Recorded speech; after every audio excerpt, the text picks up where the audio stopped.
아버지 하나님 우리 함께하여 주옵소서. 주님 주옵소서. 주님 주옵소서. 주님 역사하여 주옵소서. 아버지 하나님 감사합니다. 사랑하는 많으신 아버지 하나님 감사합니다. 어려운 시절 우리가 살아가나 주님께서 우리의 주님이 되시며 이 땅을 다스리시는 왕이 되심을 믿사오니 오직 주님만이 영광 받으시고 아버지 하나님의 거룩하신 뜻이 이 땅에서 이루어지게 하여 주시옵소서. 아버지 하나님 두려움과 염려 다 내려놓게 하시고 그 은혜를 붙잡는 믿음에 굳게 서서 감사함으로 살아가게 하여 주옵시며 빛이 우리 가운데 임하였으니 아버지 빛의 자녀들처럼 걷는 우리 모두가 되게 하여 주시옵소서. 하나님가 우리에게 닿고 하나님 우리에게 주신 바 되었으니 아버지 하나님 그 놀라운 약속이 이제 우리의 현실이 된 줄 믿습니다. 그 이름을 믿으며 하나님의 자녀의 권세로 살아가는 하나님의 복된 자녀들 되게 하여 주시옵소서. 한 걸음 한 걸음 믿음으로 걸어가는 우리의 자녀들을 주님 축복하여 주옵시고 아버지 날마다 새 소망을 부어 주옵시며 아버지 하나님의 능력으로 승리하는 우리 귀한 자녀들 되게 하여 주옵소서. 우리 사랑하는 노인의 부모님들 위하여 기도합니다. 아버지 날 춥고 어두워지는 것 같을지라도 아버지 날마다 더욱 밝은 소망으로 채워 주옵시며 주를 향한 감사가 넘쳐나며 아버지 주가 주시는 강건함으로 주님 만나는 그날까지 아버지 하나님을 찬송하며 하나님의 영광을 보며 살아가는 우리 귀한 부모님들이 되게 하여 주시옵소서. 어려운 가운데 처한 자들을 주님이 붙잡아 주시는 줄 믿습니다. 일으켜 세우시는 줄 믿습니다. 길을 열어주시는 줄 믿습니다. 강건케 하시는 줄 믿습니다. 주여 사랑하는 자들의 목자가 되시며 사랑하는 자들의 임마누엘이 되시는 줄 믿사오니 함께 하시며 은혜를 누리게 하여 주옵소서. 오늘 이 귀한 날 아버지 하나님 이 추운 새벽길을 아버지 하나님의 소망과 기대를 가지고 주의 전에 나온 사랑하는 주의 백성들 그 마음의 부르짖음과 간구에 응답하여 주옵시고 아버지 하늘의 놀라운 은총으로 아버지 하나님의 사랑으로 채우시고 넘치게 하여 주시옵소서. 아버지 하나님 주의 말씀 앞에 섭니다. 다시 한번 주의 말씀 우리에게 들려주실 때 성령이 우리로 기억나게 하시고 깨닫게 하실 줄 믿사오니 성령 안에서 아버지 주시는 말씀 안에서 새 평강을 누리는 하나님의 귀한 자녀들 아버지 하나님의 소망을 일어서는 복된 자녀들 되도록 우리 가운데 역사하여 주옵소서. 감사드리며 예수님 이름으로 축복하며 기도하옵나이다. 아멘. 저에 계신 분들에게 기적이 일어납니다. 기적이 일어납니다. 기적이 일어납니다. 하나님의 약속이 이루어집니다. 왜냐하면 하나님의 약속이 늘 그렇게 신실하게 이루어졌기 때문입니다. 수백 년 전에 약속하셨던 것들을 예수님 이 땅에 오시는 그 약속을 2000년 전에 이미 이루셨고요. 이제까지도 그 약속 안에서 살아가는 이들에게 그 약속의 풍성함을 누리며 살게 하셨습니다. 이제는 우리 차례예요. 우리가 그 은혜를 누릴 시간이고 또 우리가 그 은혜를 마음에 담아 달려가야 되는 우리의 시간입니다. 구원받을 만한 때고 은혜가 넘치는 시간들입니다. 세상은 어둡고 다른 이야기들이 다 어글바글 한다 할지라도요 우리에게 들려지는 것이 참된 진리의 말씀이고 또 생명의 말씀입니다. 이 말씀 놓치지 마시고 이 말씀 안에서 굳게 서가는 우리 모두가 되기를 주의 이름으로 축원합니다. 자, 오늘은 설교의 제목이 샬롬을 위한 일들을 아십니까? 라고 되어 있습니다. 우리가 읽은 본문 19장 누가복음 19장 42절 보시면 예수님이 이렇게 말씀하셔요. 가라사대 너도 오늘날 평화에 관한 일을 알았다면 좋을 뻔하였거니와 오늘날 평화에 관한 일을 알았다면 좋았겠대요. 그래서 평화라는 말은 지난주에 설교한 것처럼 에이레네라는 헬라어로 써 있고요. 구약 신약에 나오는 에이레네라는 말을 들을 때마다 사실은 구약의 샬롬을 생각하시면 됩니다. 그래 예수님 하시는 말씀이 그런 거예요. 오늘날 평화에 관한 일, 샬롬에 관한 것을 너희가 알았으면 좋았을 텐데 너희가 샬롬을 위한 일들을 알았으면 좋았을 텐데 내지는 너희가 샬롬을 만드는 일에 대하여 알았으면 좋았을 텐데 라고 하면서 그 백성들이 예루살렘에 있는 사람들이 샬롬에 대해서 알았으면 좋겠다고 얘기를 하십니다. 알았으면 좋겠다고 얘기하는 건 가정법이에요. 그 얘기는 예루살렘 사람들은 지금 샬롬에 관한 걸 모릅니다. 샬롬을 몰라요. 샬롬을 모릅니다. 오늘 그래서 설교의 제목은 예루살렘 사람들은 샬롬을 모르지만 그렇다고 우리까지 모를 필요는 없죠. 우리는 샬롬에 관하여 알아야 됩니다. 그래서 묻는 겁니다. 샬롬을 위한 일들을 여러분들은 아십니까? 아멘. 22분 아셔요. 그분들은 여유있게 들으시면 됩니다. 모르시는 분은 귀를 쫑긋하고 들으셔요. 여러분들이 샬롬에 대해서 아나? 샬롬에 대해서 아나? 샬롬에 대해서 얘기하기 참 좋은 곳이 예루살렘입니다. 오늘 우리가 읽은 본문이 펼쳐지고 있는 곳입니다. 왜냐하면 예루살렘 이름 자체가 여러분들 샬롬이 평강이에요. 그러니까 샬롬은 시옷 그리고 리을 미움입니다. 샬롬이죠. 예루살렘 할 때도요. 뒤에 살렘이 시옷 리을 미움입니다. 예루살렘이라는 것 이름 자체가요. 평화의 성이에요. 평화의 도시입니다. 찬양대 가끔 그렇게 찬양하시는데요. 평화의 동산 백합 피고 뭐 그런 찬양이죠. 예루살렘 찬양하는 예루살렘이요. 평화의 동산입니다. 평화의 동산이 샬렘의 도시예요.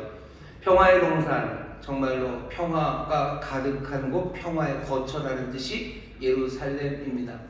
그러니 예루살렘은 평화를 말하기 좋은 곳이에요. 평화를 소망하는 곳입니다. 샬롬이 이루어지기를 원하는 곳이 예루살렘이에요. 그러니 예루살렘에 있는 사람들은 샬렘, 그러니 샬롬을 알아야 되지 않겠습니까? 근데 예수님은 아니요. 예루살렘에 거하는 거민들이 샬롬을 모르는 것 같아요. 예루살렘 그곳을 다스렸던 여러 왕들이 있는데요. 그 왕들 중에서 어쩌면 그 평강, 샬롬에 대해서 제일 잘 알고요. 그리고 그 샬롬을 이루어낼 것 같았던 사람 이름은 솔로몬입니다. 솔로몬도 마찬가지죠. 솔로몬도 시옷, 리을, 미음이죠. 솔로몬, 그것도 샬롬, 샬롬에라는 평강이라는 이름을 살짝 바꿔놓은 거예요. 솔로몬이라는 이름 자체가 평강입니다. 그러니 솔로몬의 다스리는 도시가 예루살렘이죠.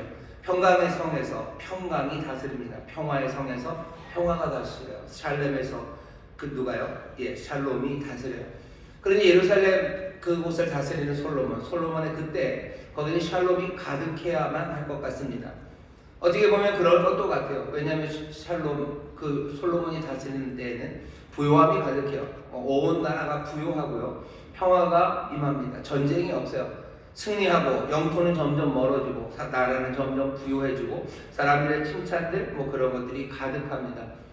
그러니 예루살렘을 다스리는 솔로몬, 또 솔로몬 때의 예루살렘은 평강이 가득한 시간들, 누군가 샬렘 그리고 샬롬에 대해서 평강에 대해서 알고 싶은 사람이 있으면 거기를 보면 될 것만 같습니다. 하지만 그건 아니에요. 구약성경이 말하는 건 그 모든 것들이 아이러니예요. 그 모든 것들을 비틀어 놓습니다. 왜냐하면 솔로몬의 정책이라는 건 무기를 가져다 놓는 거예요. 평화를 지키는데 어떻게 무기를 막 사옵니다. 저기서 무기를 사와요. 무기를 사오고 번영을 이루어내는 일은 어떤 식으로 번영을 이루어내냐면요. 사람들을 그냥 뺑뺑이 돌리는 거죠. 사람들을 강압적으로 강제 노동에 값싼 노동력으로 막 갖다 쓰는 겁니다. 사람들에게 당번정해서 우리나라 군역 하듯이 그 부역을 막 시키는 거예요. 그러면서 솔로몬은 점점 더 부유해지고요. 점점 더 강력한 나라가 되어간 겁니다. 그걸 어떻게 알아요? 솔로몬이 죽었을 때 그 다음 아들 르호보암이 왕이 됩니다. 르호보암이 왕이 돼서 자기는 아버지처럼 하겠대요. 그러니 온 나라가 난리가 났죠. 아버지처럼 하겠다고 하면서 아버지 솔로몬 때 사람들, 그 역군들입니다. 일하는 사람들을 감독하던 아돈이라는 사람을 사람들에게 보냈더니 사람들이 어떻게 그냥 바로 돌로 쳐서 죽입니다. 그게 열왕기상 12장에 있는 말씀이에요. 그 얘기는 솔로몬 때 평강, 샬롬이 있는 것 같지만 아니요, 거긴 샬롬이 없습니다. 아니 어떻게 평강의 성에, 평강의 왕이 예루살렘에 솔로몬이 다스리는데 어떻게 평강이 없습니까? 성경이 말하는 건 평강이 없다고 얘기하는 거예요. 부요함이 있습니다. 부요함이 있고 무기를 많고 외교적으로 안정되고 명성은 하늘을 찌르고 온갖 승리들이 가득한 예루살렘이었어요. 하지만 성경이 말하는 건 정말로 있어야 될 그 일들이 없습니다. 제대로 된 나라, 제대로 된 왕, 평강을 이루는 왕에 대해서 성경이 하는 말들이 있죠. 거기에는 의가 이루어져야 돼요. 가난하고 궁핍한 사람들, 그 사람들을 향한 의가 이루어져야 되고, 평화가 이루어지는 방법은 강압에 의해서가 아니라 적이 스스로 칼을 쳐서 보습을 만들고 창을 쳐서 낫을 만들고 전쟁 훈련을 더 이상 하지 않는 그런 세상이 되어야 되는데, 솔로몬이 만드는 평화라는 건 사람들이 창을 쳐서 낫을 만드는 게 아니에요. 그냥 몽땅 다 남의 것 다 빼앗아 승리하고 무기 꺾어버리고 무기를 다 불태우는 방식으로 평화를 만들어 갑니다. 그러니 평화? 진짜 평화일까? 솔로몬이 만들었던 그 세상은 사람들이 봤을 때는 가장 평화, 샬롬이 가득한 세상인 것 같아요. 하지만 가장 이상적인 평강의 세상은 아닙니다. 현실과 이상이 늘 달라요. 샬롬에 대한 이상, 그리고 샬롬에 대한 현실, 그 괴리가 굉장히 심각합니다. 이건 솔로몬이 다스렸던 예루살렘에 관한 이야기만은 아닙니다. 수많은 강대국들이 그리고 뭔가 샬롬을, 평강을, 평화를 만들겠다는 사람들이 하는 일들이 늘 그런 거죠. 무기로 만들어지는 평강입니다. 사람들을 강압해서 만들어내는 평화입니다. 찍어 누르서 그리고 빼앗아서 얻어내는 명성과 부요함이 강대국 부요한 나라들이 가지는 방식입니다. 솔로몬 예루살렘의 왕, 어쩌면 평강 가득한 그 세상, 사람들은 그런 평강을 알아요. 하지만 그것이 뭔가 부족한 것 또한 압니다. 그래도 그럴 수밖에 없다고 생각하죠. 세상은 야심차게 평강을 외치고 샬롬을 외치지만 그건 구호일 뿐입니다. 우리에게 정말로 제대로 된 평강 그리고 샬롬을 가져다 주실 참된 평강의 왕이 우리에게 오십니다. 우리가 대감절 기간에 이사야서 9장 말씀을 늘 읽으면서요, 한 아들 한 아기 우리에게 나시니 그분의 이름이 평강의 왕이라고 하는데, 그 평강의 왕은 어쩌면 세상에 그렇게 괴리된 이름과 그리고 실제가 어긋나는 그런 평강을 만드실 분이 아니라 정말로 참된 평강을 만들러 이 땅에 오실 분이십니다. 그러니 그분이 어떻게 하시는지 봐야 되죠. 예루살렘에 평강의 왕이 오셔요. 오늘 우리가 읽은 본문을 보시면 여기 예수님이 지금 예루살렘에 오시는 거죠. 가까이 오사 성을 보시고 하셨는데 이 성은 예루살렘입니다. 평강의 성입니다. 이 평강의 성에 예수님이 오셔요. 이사야가 예언했던 바로 그 왕입니다. 진짜 평강의 왕이 오십니다. 솔로몬과는 달라요. 뭐가 참된 평강일지, 그곳에서 평강의 왕이 무슨 일을 이루실지 우리는 들여보아야 합니다. 이제 진짜가 들어오시는 거죠. 진짜 평강의 왕이 들어오시는 거예요. 솔로몬 같은 그런 왕은 아닙니다. 이 왕이 오시는데 이 왕의 이 입성 자체가 우리에게 보여주는 것, 우리가 알고 있었던 평강의 왕에 대한 모든 생각들을 다 부숴버리기를 원하십니다. 평강의 왕은 이런 거다라는 생각들을 다 내려놓기를 원하셔요. 왜죠? 예수님은 어떤 모습으로 봐도 세상이 생각하는 왕의 모습이 아니기 때문입니다. 세상이 생각하는 평강의 왕, 이 모습을 다 버리게 하고 하나씩 깨뜨리시는 거죠. 이 왕은 세상이 생각하는 왕과 같습니까? 전혀 같지 않습니다. 사람들은 소리 높여서 예수님을 다윗의 후손, 다윗의 위를 잇는 건가 왕으로 추대하려고들 애를 쓰기도 했습니다. 하지만 예수님 그런 거 불편하게 여기셔. 그런 움직임이 있을 때마다 예수님 도망가십니다. 그거 아니라고 얘기하시는 거예요. 나는 너희가 생각하는 왕 아니라고 말씀하시는 거죠. 예수님이 태어나신 곳, 그리고 자라나신 곳, 베들레헴은 작은 동네입니다. 또 자라나신 나사렛, 그곳은 아마 더 작은 동네예요. 지명도 낮은 곳이에요. 가장 비천한 곳, 그 중에서도 가장 비천한 곳. 요한복음 1장 보면 제자로 불려진 사람들이 그러죠. 어떻게 나사렛에서 좋은 게 날 수 있겠냐고 말할 정도로 비천한 곳에서 태어나신 분이 예수님이십니다. 예수님의 탄생의 이야기가 우리가 볼 때는 신비하고 놀랍지만 그냥 사람들 사이에서는 가십거리일 뿐이에요. 약혼하고 여자 있는데 결혼도 안 했는데 애를 낳고 그런 집안 애가라는 이야기가 파다하게 퍼진 사람입니다. 왕이 될 수 없어요. 뭔가 신화적으로 왕이 되려면 뭔가 신화적인 탄생이 있든지 아니면 뭔가 이 스토리가 있어야 되는데 예수님에게는 그런 스토리 없습니다. 그리고 그런 일을 뭔가 부추길 만한 선동 부대도 없고요. 또 그것들을 힘으로 어떻게 할 만한 군대도 없습니다. 예수님이 평강의 왕으로 오셨지만 세상이 생각하는 왕과는 전혀 달라요.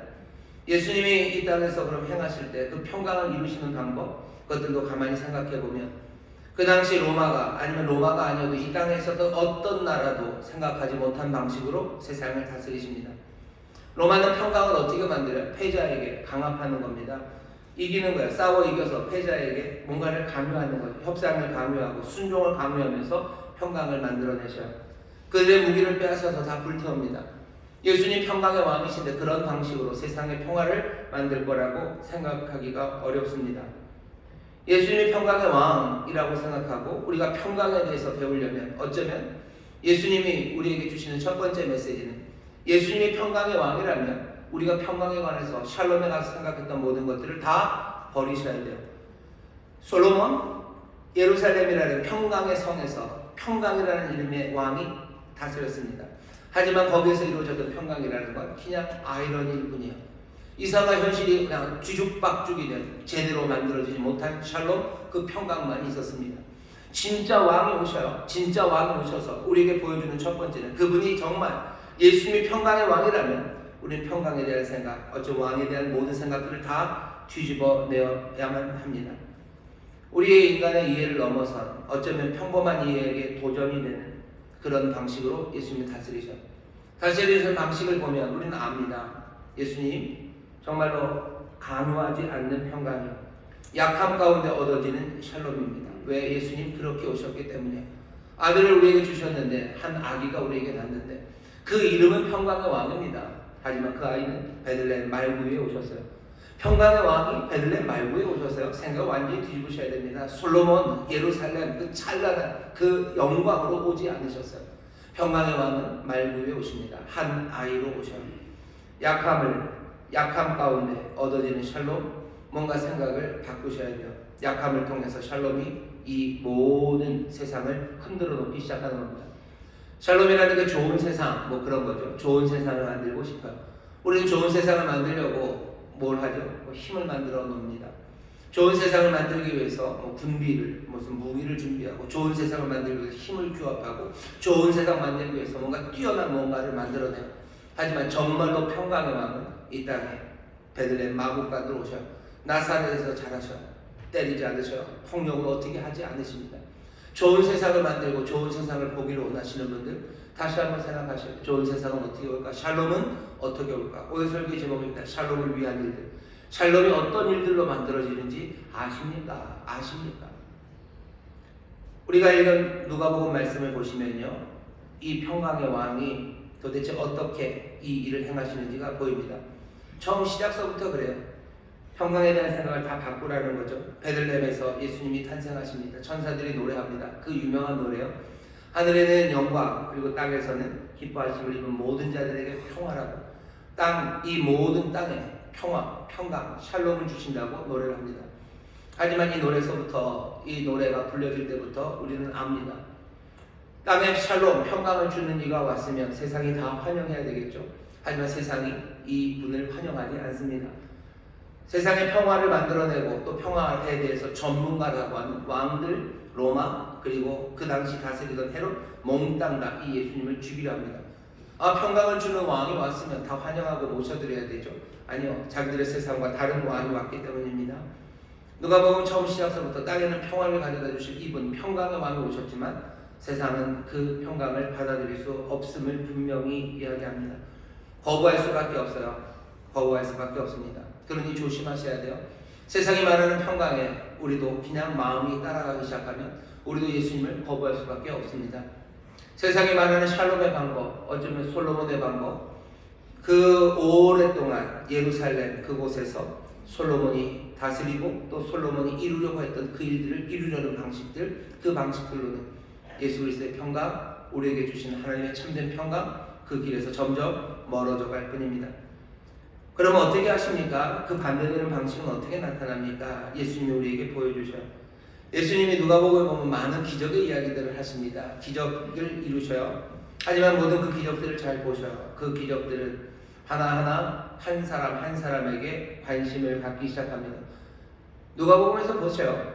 예수님이 누가복음 시작하면서 이사야 말씀을 꺼내 읽으시죠. 가난한 사람에게 복된 소식을 전하고 모든 갇혀있는 자들을 다 건져내시겠다고 뭔가 세상을 새롭게 하실 것을 말씀하셔요. 세상에 새로운 샬롬을 주실 것을, 정말로 하나님의 회복과 그리고 구원이 임할 것을 말씀하시는데, 그러면서 하시는 일들을 보면 굉장히 전략이 없어 보입니다. 세상을 바꿔내려면, 평강의 왕이 되려면 뭔가 전략이 있어야 되겠죠. 하다못해 다윗처럼 아둘람 굴에서 도망 나온 사람들을 모아서 게릴라라도 만들든지, 아니면 예수님 잘하시는 게 좀 있죠. 병자들 치료하는 거 잘 하니까 이렇게 저렇게 치료해 주면서, 치료도 누구 해주면 돼요? 로마의 무슨 군단장 이런 사람들 치료해 주면 좋죠. 로마의 군단장 중에서 그 집에 아픈 애들 있으면 거기 찾아가는 거예요. 그거 몇 번만 고쳐주면 로마의 군단장들 로마의 군단 몇 개는 예수님이 거느리실 수도 있으셨을 거예요. 아주 효과적으로 세팅을 하신 다음에 물 위를 걸으시는 거죠. 그냥 괜히 제자들만 있을 때 그 밤에 물 위를 걸으실 필요 없죠. 아무도 못 볼 때, 사람들이 볼 때 걸으셨어야죠. 사람들이 막 몰려올 때 배에 타고 말씀을 가르치실 일이 아니죠. 그때 딱 물 위를 걸어가셔서 물 위에서 말씀을 전하셨었어야죠. 근데 예수님 그렇게 안 하셨어요. 예수님 전략이 없어 보여. 아무 전략이 없어요. 명태균 같은 사람이 있었어야 되는데 전략이 없으셔요. 예수님 어떻게 하십니까? 한 개인을 만나실 뿐이에요. 하지만 이 한 개인을 만나는 이 행동들이 본질적으로 세상을 바꿔내는 일입니다. 어떤 일들을 하셔요? 예수님이 놀라우신 능력으로 그 사랑과 긍휼로 변화받은 사람들, 그 변화받은 사람들 이야기를 압니다. 죄 많은 여인이 예수님 앞에서 눈물로 그 발을 닦아 기름을 부어요. 예수님이 그 여인에게 뭐라고 하셔? 그 죄인을 용서하십니다. 그리고 내 믿음이 너를 구원했다. 평안히 가라라고 하셔. 용서하셔요. 그리고 평안히 가랍니다. 샬롬이. 평안히 가라는 게 그 당시에 모든 유대인들이 하는 인사죠. 샬롬이 우리나라 말로 안녕 아니겠습니까? 그러니까 이스라엘 사람들 샬롬 인사하듯이 우리도 그냥 안녕 그러고 인사하고 내 죄를 사했다 안녕 잘 가라 그냥 인사하신 것 아닙니까? 아니요, 그런 말씀 아닙니다. 일반적인 작별 인사일 수가 없습니다. 혈루증 앓는 여인, 그 여인을 고치셔요. 아무도 고칠 수 없는 여인을 고칩니다. 그러고서는 어떻게 하셔? 동일하게 따라 내 믿음이 너를 구원했으니 평안히 가라 하시며 샬롬을 주십니다. 죄를 용서하시고 병을 치료하시며 그 여인들에게 무엇을 주셔요? 평강, 샬롬을 이루어 가셔요. 샬롬, 평강의 왕이 평강을 이루시는 방법이요. 군대, 작전, 전략 그런 것 없습니다. 그런 것 없어요. 한 개인을 만나셔요.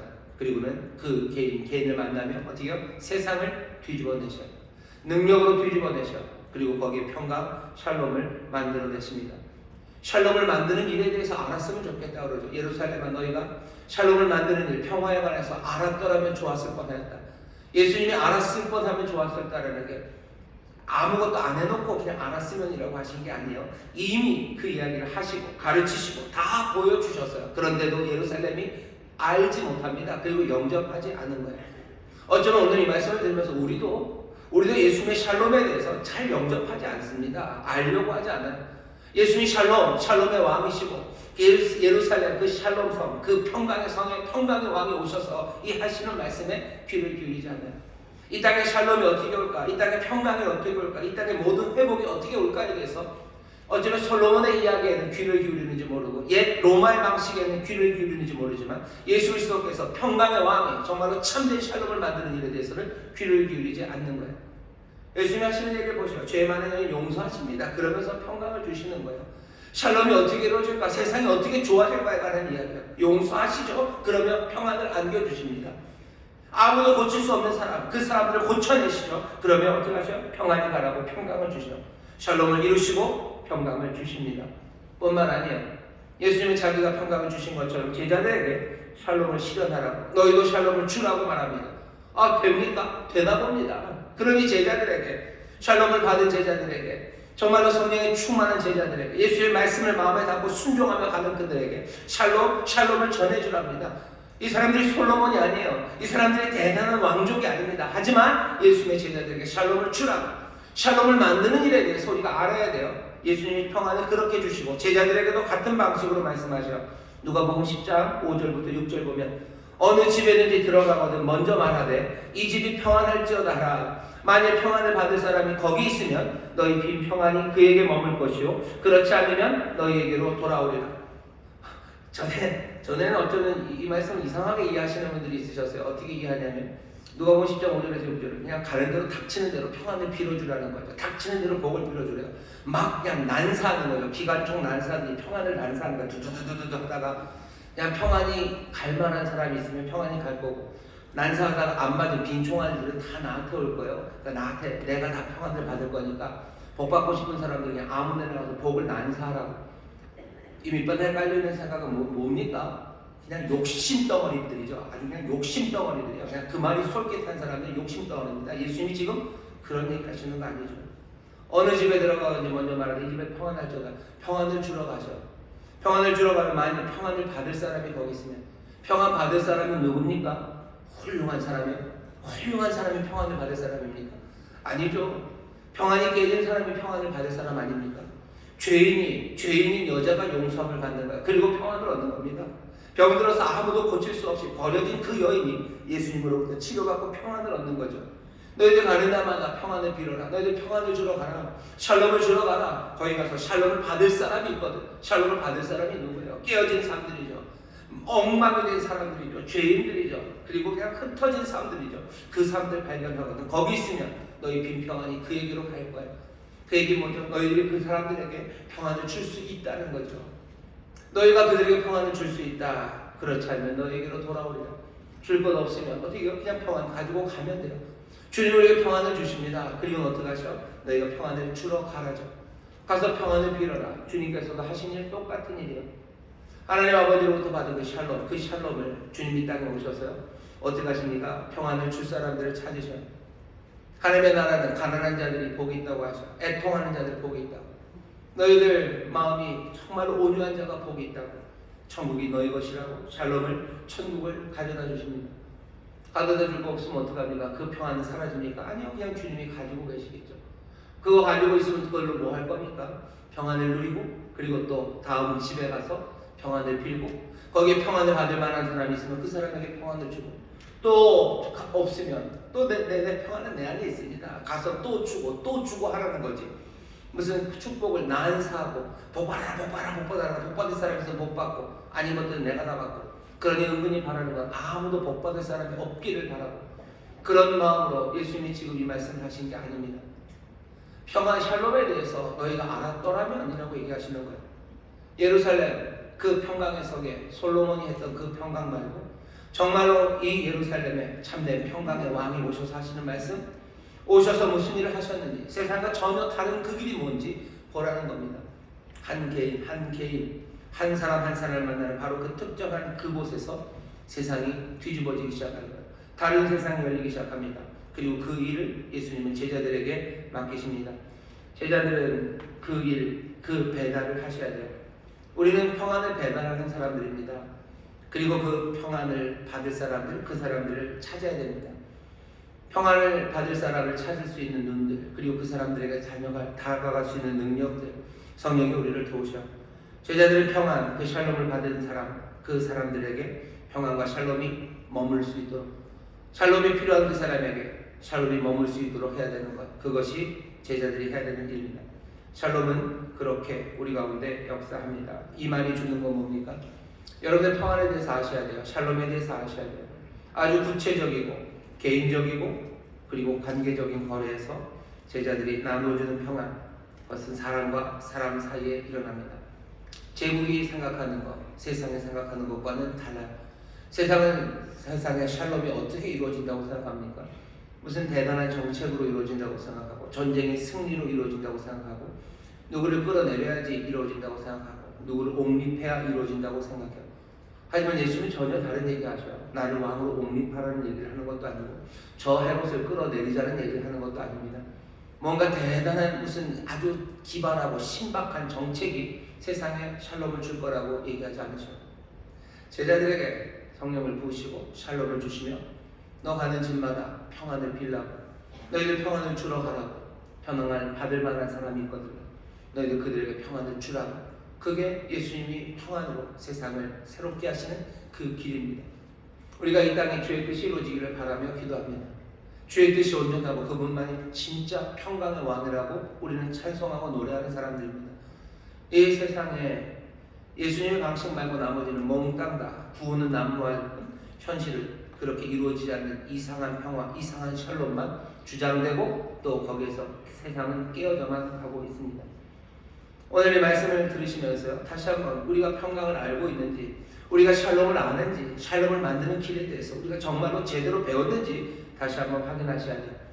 세 번째, 이 평강에 대해서 주님 하시는 말씀을 잘 듣기 위해서요. 정말로 세상이 달라지고요. 일이 다르게 전개될 가능성은 평화를 만드는 것, 그것을 아는 것에 달려있음을 예수님이 분명히 하십니다. 오늘 본문을 보셔 예수님 예루살렘을 보며 눈물을 흘리십니다. 오늘 우리가 읽은 본문이 그래요. 예수님이 우시죠.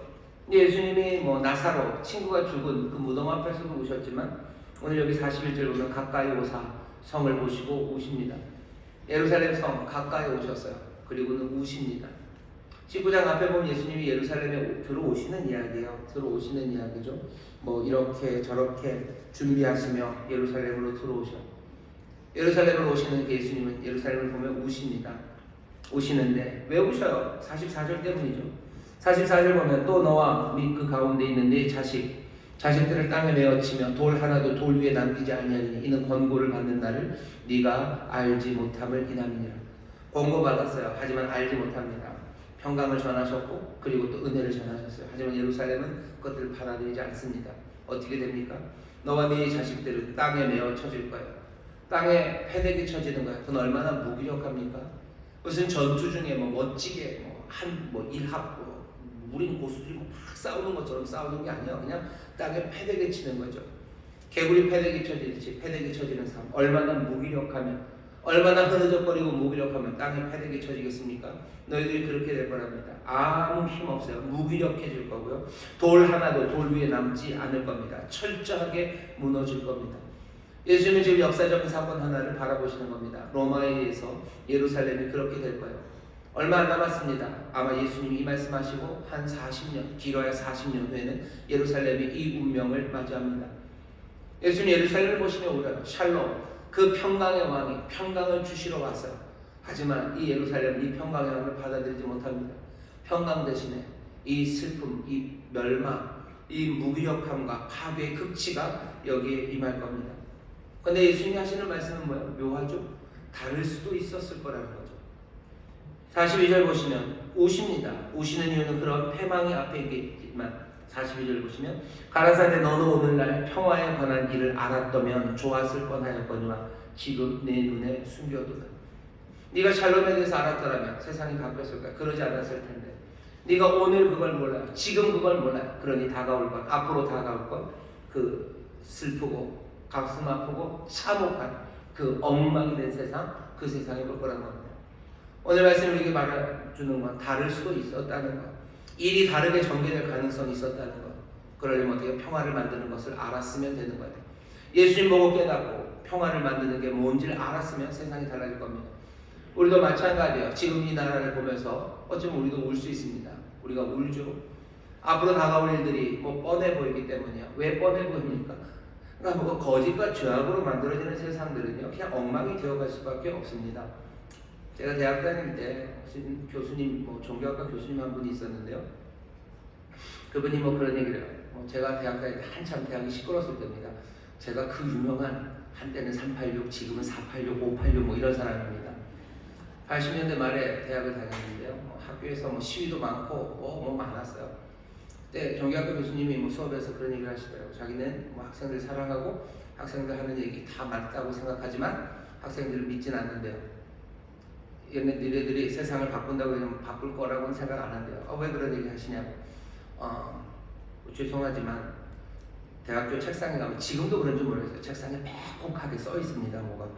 그 벽에 가면 막 써 있어요. 왜냐면 시험 볼 때 베끼려고 애들이 책상 위에다 쓰고 벽에다 다 써놔요. 그거 써놓은 거 저거 있는 한 나는 대학생 그런 애들 하는 얘기 다 믿을 수 없다고. 거기다가 써놨다는 건 뭐죠? 거짓이죠. 왜 그런 거짓을 합니까? 탐욕이죠. 좋은 성적 받고 어떻게 하고 하게 돼요. 그 탐욕으로, 그 거짓으로 그렇게 온 학교 책상과 벽을 다 써놓은 아이들이 거기다 뭔가 정의의 이름으로 대자보를 더욱더 붙여놓습니다. 하지만 그 말 나는 믿지 못하고 나는 거기에 도저히 소망을 걸 수 없다고 슬픈 이야기를 하셨어요. 저도 비슷하다고 생각합니다. 저도 어제 신문 보니까 뉴스 보니까 그렇더라고요. 누구는 경복궁 앞에 모이고 누구는 광화문 앞에 모였는데 딴 건 잘 안 보여요. 근데 서로 100만이 모였다고 30만이 모였대요. 완전 다 뻥이죠. 그 거짓말을 매주 해댑니다. 왜 그런지 모르겠어요. 그러면서 자기들이 의를 왜 그걸 속이죠? 그래야지 자기들이 힘이 있어 보이고 힘이 있어 보여야 뭘 이루겠다는 거예요. 욕심이고 거짓이고 온갖 것들이 그 안에 이루어지는 일들에 대해서 그렇게 많이 귀 기울여야 될 필요가 없다고 생각하는 것. 거기 몇만 모여놓고 맨날 30만 모였다고 그러고 이쪽은 맨날 100만 모였다고 그러고 그 일을 맨날 합니다. 그리고 신문은 그것들을 다 써내요. 언론이 가짜뉴스를 한다는데 그걸 많이 살필 필요도 없어요. 거기에 대해서 30만이라고 써주고 100만이라고 써주는 언론들이 그게 세상을 막 바꿔낸다고요? 아니, 그것이 세상을 바꿔내지 않습니다. 오늘 하시는 말씀은 예루살렘을 바꿔내는 건 뭐예요? 너희가 평강에 대해서 알았더라면 바꿔낸대요. 너희가 이 평강을 알면 세상이 바뀔 겁니다. 세상이 이렇게 저렇게 바뀐다 온갖 구호가 나와요. 그걸로 안 되는 거 우리도 압니다. 뻔해요. 그게 그렇게 거짓과 그렇게 욕심과 말도 안 되는 이야기를 하면서 무슨 세상을 바꾼다고? 제가 그런 것들 볼 때마다 마음에 평안이 옵니다. 왜냐하면 정말로 주님 말씀, 우리가 알고 있는 세상을 바꾸는 길에 대한 분명한 말씀이 우리 가운데 있구나. 우리는 그걸 압니까? 오늘 이 본문에는 너무 짧아요. 여기서 예수님이 평화를 만드는 방법에 대해서 다 설명 안 합니다. 하지만 누가복음 전체에서 이미 얘기하셨다고 그러셨죠. 이미 얘기하신 얘기들이 참 많습니다. 들어보세요. 평강을 만드는 방법은 뭡니까? 누가복음에서, 복음서에서 우리가 알고 있는 예수님이 알려주신 것, 용서를 통해서 만들어집니다. 평강은 용서하는 능력을 필요로 해요. 죄인 여자를 용서합니다. 용서하는 능력 없이는 평강이 이루어지지 않습니다. 사람들은 무력으로, 뭔가 대단한 경제력으로, 우리가 똘똘 뭉치는 단결된 힘으로, 아니 그런 것 없어요. 용서하는 능력을 필요로 합니다. 평강은 어떻게 예수님이 보여주십니까? 후하게 나눠줄 준비가 되어 있어야 돼요. 내 욕심으로 챙기는 것 아니라 후하게 나눠줍니다. 내가 가진 것들을 다 내놔요. 후하게 나눠주는 그 일로 평강이 이루어집니다. 평강은 어떻게 이루어져요? 정말로 엄격한 무슨 계급, 구조, 남자, 여자, 가진 사람, 못 가진 사람, 그것들을 나눠 놓는 것으로는 평강이 이루어지잖아요. 예수님 죄인들의 친구가 되셔. 사람들은 사람 취급하지 않았던 그 세리들과 함께 먹으셔요. 말도 섞지 않았던 사마리아 여인과 예수님 말을 섞습니다. 평강, 새가 만들어 놓은 그 엄격한 선들, 그것들을 부수기 시작할 때 평강이 이루어집니다. 평강은 약한 사람들 그리고 가난한 사람들에 대한 관심, 거기서부터 시작됩니다. 그것 없이는 평강은 이루어지지 않습니다. 높아질 수 있을 때 겸손함, 그것 없이는 평강은 이루어지지 않아요. 평강은 높아질 수 있을 때 낮아지는 겸손, 그것으로 이루어집니다. 평강은 이웃을 위해서, 이웃의 유익을 위해서 내 자신을 부정할 때 이루어집니다. 예수님 분명하게 보이셨어요. 이렇게 평강이 이루어집니다. 하지만 세상은 전혀 다르죠. 로마는 전혀 다르죠. 그냥 거기에 완전히 반대되는 이야기만 해야 됩니다. 우리가 알아요. 세상이 어떻게 말하는지, 로마가 어떻게 말하는지. 용서는 없죠. 용서는 없어요. 용서는 없습니다. 용서하자는 말을 꺼내지 못합니다. 용서는 없고, 후하게 나누는 거, 그것 없습니다. 여러 가지 선들을 없애는 거, 아니요, 그럴 수 없습니다. 선은 지켜져야 된다고 얘기해요. 약한 사람, 가난한 사람에 대한 관심 없고요. 높아질 수 있을 때 겸손, 그런 것도 없습니다. 이웃을 위해서 왜 내가 나를 부인하고 나를 부정해야 됩니까? 그런 것 없습니다. 그러니 세상은 평강을 이루는 일을 거부하는 거예요. 참된 평강의 왕이 보이신 그 길, 평화를 만드는 일에 대해서 무시하고 거역하고 거꾸로 갑니다. 그러니 온갖 적의와 공격성, 폭력, 그리고 갈등, 그런 슬픈 사회를 만들어내는 겁니다. 예수님은 예루살렘을 보며 우셔요. 예루살렘을 보며 우십니다. 예루살렘을 보시며 우시죠. 이 눈물은 벌어질 일들을 보시며 가슴 아파서 우시는 눈물만은 아닙니다. 여기 오시는 이분이 누군지 다시 한번 보셔요. 이분은 평강의 왕이셔. 이분은 하나님이십니다. 예루살렘, 자기의 성에 오셔요. 어쩌면 오래전부터 기다렸던 하나님의 귀환입니다. 하나님이 시온으로 돌아오신다고 하셨어요. 하나님이 시온으로 돌아오셔서 그 보좌에 앉아 그 공평과 정의로 영원히 왕노로 타실 그분이십니다. 이 하나님이, 이 놀라운 평강의 왕이 시온, 그곳으로 오십니다. 멸망대하고 평강을 몰라서 무너지는 예루살렘을 보며 눈물 흘리시는 거지만, 이 눈물을 흘리시는 이분은 사랑의 하나님이셔요. 사랑의 하나님이 드디어 그 약속을 이루시기 위해 평강의 왕으로 그 시온, 그 보좌로 오시는 길입니다. 누가복음 19장이 그런 이야기예요. 이 왕은 이 성을 보며 눈물을 흘립니다. 돌아와야 될 그 성을 보며 눈물을 흘리셔요. 우리의 망가진 세상 또 이렇게 두면, 이렇게 평화를 만드는 샬롬에 대해서 모르고, 그렇게 가르치고 보이셨건만 모르고 가다가는 그 무기력과 절망, 그리고 그 끔찍함을 앞에 둔 이 상황들을 보시며 이 왕은 우십니다. 그냥 단순한 한탄은 아니야. 능력 많으신 사랑의 주님이 지금 우리를 보시며 우시는 눈물 가운데, 여러분 그냥 절망 아니면 그 눈물에 그냥 우리의 나약함을 같이 더할 필요는 없어요. 우리의 연약함, 절감합니다. 하지만 그 눈물에서 우리를 향한 사랑, 그 신실하신 사랑을 보셔야 됩니다. 주께서 이루실 겁니다. 우리가 평강을 잘 모르니 우리에게 샬롬을 가르치실 거예요. 말씀을 가르치시고 성령을 통해서 우리에게 깨닫게 하실 거예요. 그리고 또 우리로 하여금 정말로 평강의 일을 감당할 수 있도록, 평강이 필요한 사람, 샬롬이 필요한 사람을 보게 하시고 그 샬롬을 전하고 그 샬롬이 거기 머무르게 하는 능력을 우리에게 주실 겁니다.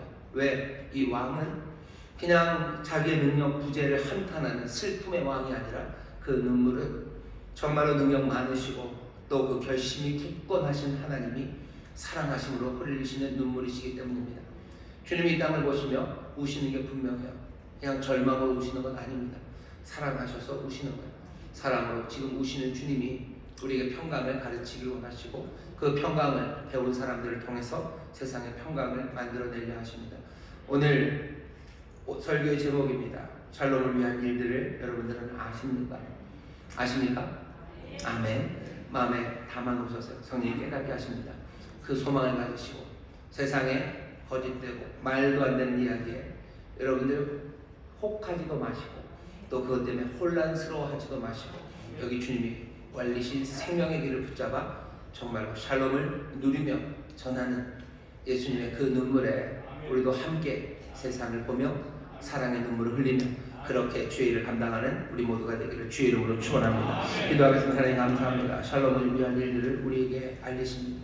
샬롬을 위한 일들을 알았더라면 평강을 얻지 만드는지 알았더라면 세상이 변했을 거라고 주님 말씀하시는데 주여 이 땅이 변화되기를 원합니다.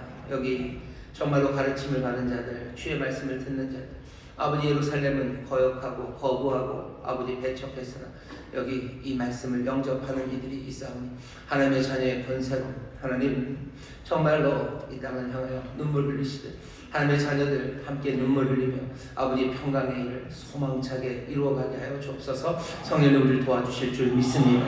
깨닫게 하시고 또 우리를 책망하시고 또 우리에게 용기와 힘을 주셔서 주의 평강의 일 감당하게 하실 줄 믿사오니 늘 충만하게 역사하여 주옵소서. 감사드리며 예수님 이름으로 기도하옵나이다. 아멘. 이제 통성으로 기도하실 때 성령님 우리를 도와주셔서 이 샬롬의 일을 깨닫게 하여 주옵시고 샬롬의 일을 감당케 하여 주시옵소서. 이 샬롬 안에서 찬송하게 하여 주옵시고 감사하게 하여 주시옵소서. 성령 충만을 위하여 주여 세 번 부르시고 통성으로 기도합니다. 주여 주여 주여. 아버지 하나님 감사합니다. 아버지 하나님 감사합니다. 아버지 하나님 감사합니다. 아버지 하나님 평안을 알았더라면 아버지 평안을 하나님 평안을 가는 일을 알았더라면 평안을 위한 일을 알았더라면